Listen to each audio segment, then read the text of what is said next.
हाँ दोस्तों, हम लोग पढ़ रहे थे एल्कोहल के रासायनिक गुण के बारे में। पिछली क्लास में हम लोगों ने पढ़ा था ऐसी अभिक्रिया जिसमें एल्कोहल का OH समूह जो होता है उसकी केवल H विस्थापित होती है। आज हम लोग पढ़ेंगे OH समूह पूरा का पूरा विस्थापित हो जाएगा एल्कोहल से। इसमें पहली अभिक्रिया हम लोग जो आज पढ़ेंगे वह हैलोजन अम्लों के साथ पढ़ेंगे। किसके साथ भाई? हैलोजन अम्लों के साथ। हैलोजन अम्ल मतलब HX। ठीक, हैलोजन अम्ल क्या बनाता है? HX बनाता है। तो हैलोजन अम्ल के साथ अगर हम अभिक्रिया की बात करें तो हम लोग लेते हैं एल्कोहल जिसका फार्मूला होता है ROH प्लस हैलोजन अम्ल ले लें HX।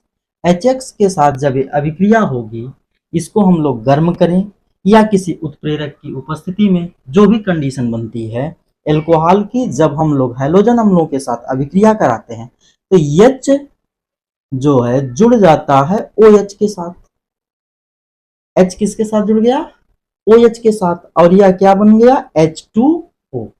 और X किसके साथ जुड़ जाएगा? R के साथ जुड़ जाएगा। तो यहां पर R और X बन जाएगा प्लस H2O। अब RX क्या है? RX इसका पिछला chapter halo alkane. Halo alkane. अब देखिए यहां पर हम लोग ले लें C2H5OH। इसकी अभिक्रिया हम करा दें हाइड्रोजन ब्रोमाइड से।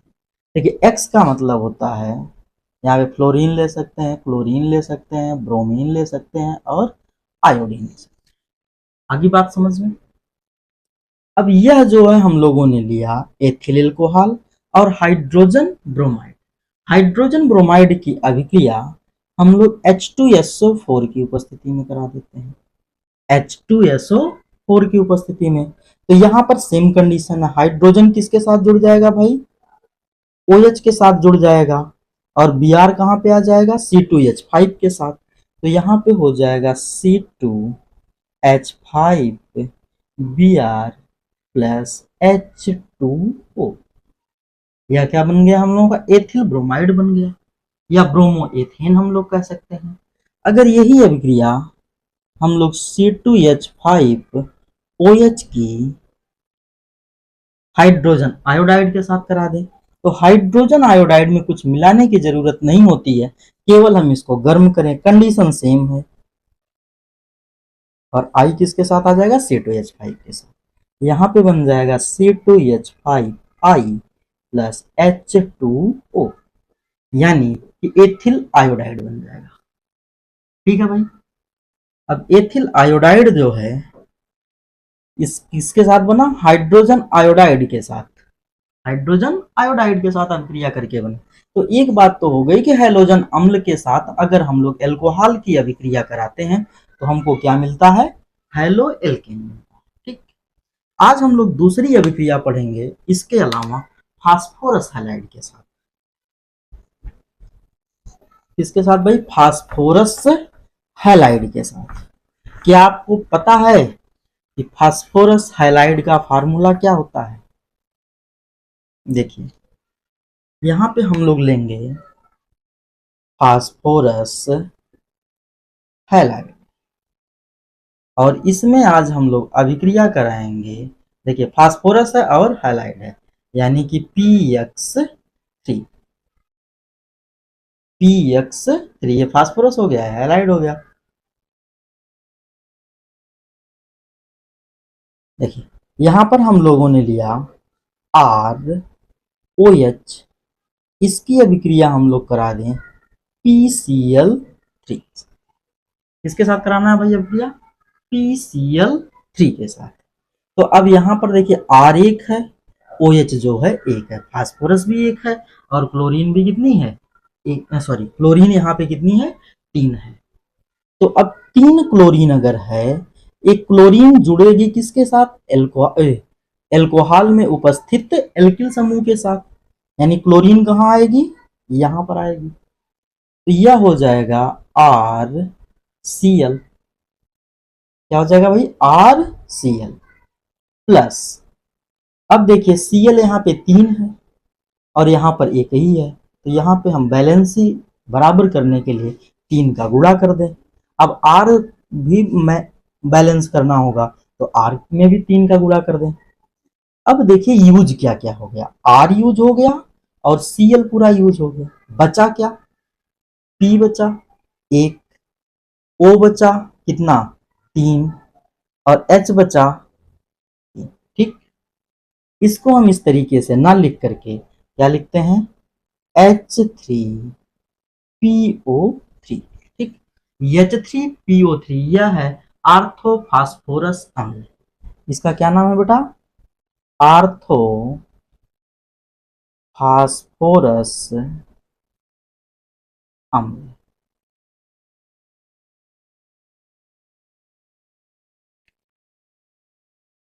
देखिए अब यहीं पर हम लोग ले लें C2H5OH प्लस PCl3। तो आर्या है, यह किसके साथ मिल जाएगा, क्लोरीन के साथ मिल जाएगा, तो यहां पर बना लेगा C2H5Cl क्लोरोएथेन, लेकिन गुणांक किसका क्या हो जाएगा, 3 हो जाएगा प्लस H3PO3। देखिए सेम कंडीशन वही है, क्योंकि हम लोग केवल और केवल R की जगह C2H5 जोड़ दिए हैं।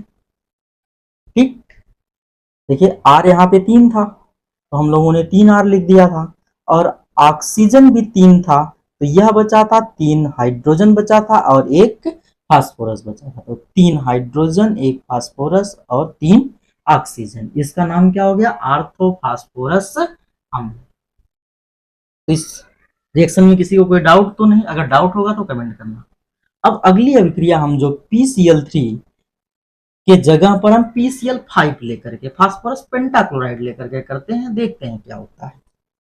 यहाँ पे हम लोग ले लें C2H5OH प्लस PCl5। अब देखिए यहाँ पे फास्फोरस ट्राइक्लोराइड था, यहाँ पे पेंटाक्लोराइड आ गया, तो कुछ तो अभिक्रिया में अंतर होगा, लेकिन मुख्य उत्पाद हमारा सेम बनेगा। क्या बनेगा, RCl, यानी कि हेलो एल्केन बनेगा। अब यहाँ पे भाई C2H5C, देखिए हमने C2H5 यहां से लिया और एक क्लोरीन यहां से ले लिया, यहाँ पे 5 क्लोरीन थी, अभी कितनी बची है, 4 बची है। 4 क्लोरीन जो है उसमें से एक क्लोरीन आ जाएगी हाइड्रोजन के साथ, एक क्लोरीन किसके साथ आ जाएगी, हाइड्रोजन के साथ, तो यहां पे बन जाएगा HC। अब HCl के बाद बचा क्या, यहां पर बेटा फास्फोरस बचा, यहां पर ऑक्सीजन बचा और क्लोरीन बची, कितनी बची, 3 बची, एक यहां पर प्रयोग हुई है एक यहां पर प्रयोग हुई है, 3 क्लोरीन अभी बची है, तो यह हो जाएगा PuCl3। ठीक, इसको हम लोग कहते हैं फास्फोरिल क्लोराइड। क्या कहते हैं बेटा, फास्फोरिल क्लोराइड।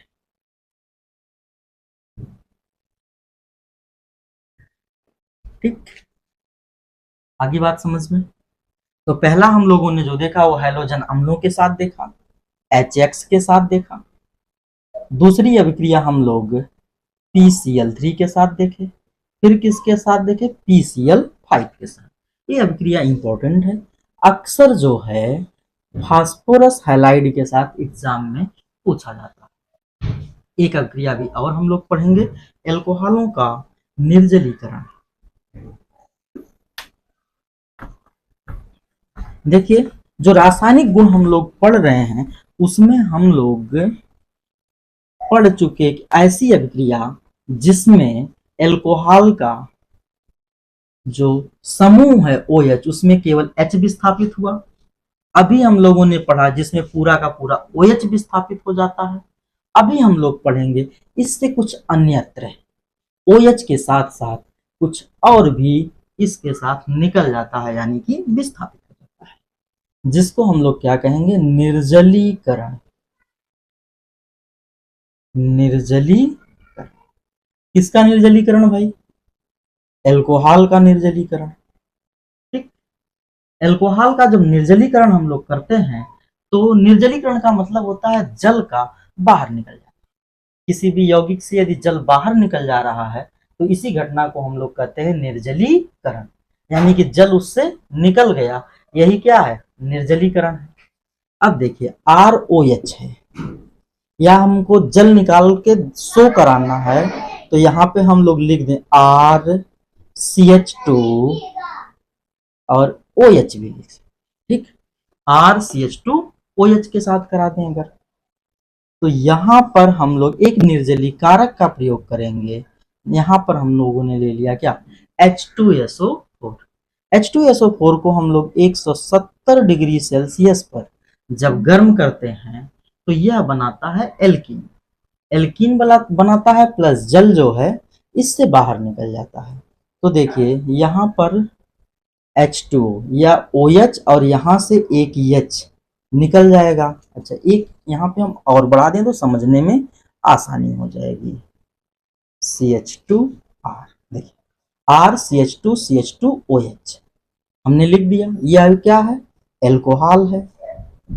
यह क्या है बेटा, एल्कोहल है। और हम लोगों ने H2SO4 की उपस्थिति में 170 डिग्री सेल्सियस तक इसको गर्म किया तो यह क्या बना दिया, R बना दिया। और यहां पर देखिए एक H यहां से निकल गया तो यह CH2 डबल बॉन्ड CH2, देखिए यह OH और इसके साथ यहां से एक H चला गया तो क्या हो गया, H2O। और जो यौगिक हम लोगों का बना हुआ क्या है, एल्कीन है। हम लोग देखें अगर यहाँ पे हम लोग एथिल एल्कोहल ले लें, CH3CH2OH, इसको हम लोग H2SO4 की उपस्थिति में 170 डिग्री सेल्सियस पर गर्म करते हैं, इसको एथिल एल्कोहल को।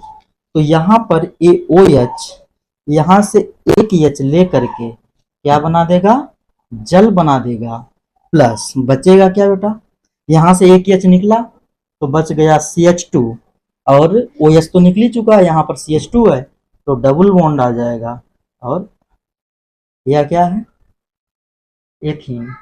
एल्कीन बन रहा है तो इसका IUPAC क्या हो जाएगा, एथीन हो जाएगा।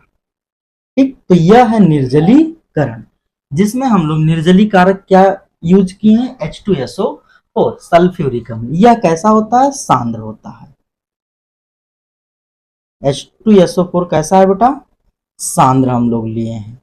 सांद्र H2SO4 की उपस्थिति में 170 डिग्री सेल्सियस तक एल्कोहल को गर्म करने पर क्या बनाता है, एल्कीन बनाता है, प्लस इससे जल निकल जाता है।